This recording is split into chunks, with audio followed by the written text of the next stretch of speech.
J'ai fait la première promo de la formation.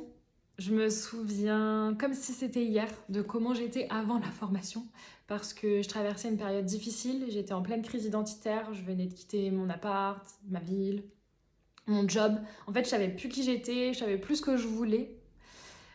Et cette formation, quand je suis tombée dessus, pour être honnête, c'était vraiment un instinct de survie. Il fallait que je la fasse, il fallait que je la fasse. C'était voilà, un instinct de survie. Et je comprends pourquoi. En fait, cette formation, elle m'a permis de comprendre ce que je traversais, elle m'a permis de mettre en lumière ce que j'avais besoin de voir, elle m'a permis de questionner ce que j'avais besoin de transformer. Et c'était incroyable parce que pendant les 2, 3 mois de la formation, j'étais pleine de vitalité, j'étais pleine de créativité, j'étais franchement passionnée et j'ai adoré pratiquer, euh, que ce soit sur moi ou sur des cobayes. Cette période m'a redonné l'élan. Après, j'ai eu un coup de down, pour être honnête, mais je ne l'ai pas vécu pareil.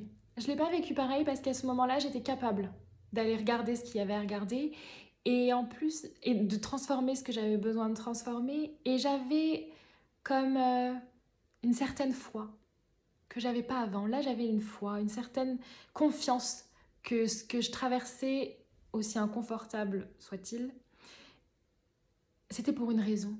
Et j'étais même comme,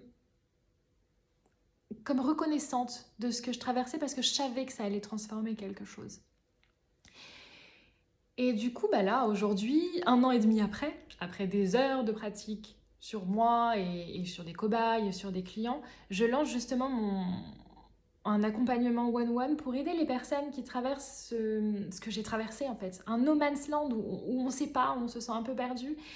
Et je les aide à avoir cette sérénité et cette confiance que j'ai ressentie, moi, pendant ce no man's land après la formation. Parce que pour moi, coacher depuis l'espace du cœur, c'est pour moi, je parle pour moi, c'est pas forcément shifter absolument le mental, être dans le positif. Pour moi, c'est pas ça.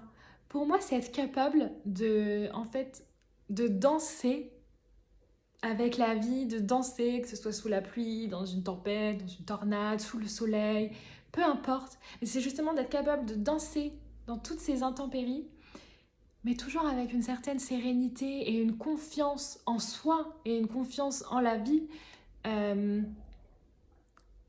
qu'on est capable en fait de vivre ces choses-là et de se révéler tel qu'on est. En tout cas, moi, c'est ce qui m'a bouleversée dans le bon sens du terme, c'est ce qui m'a révélée et c'est ce que j'ai envie d'apporter aujourd'hui à d'autres.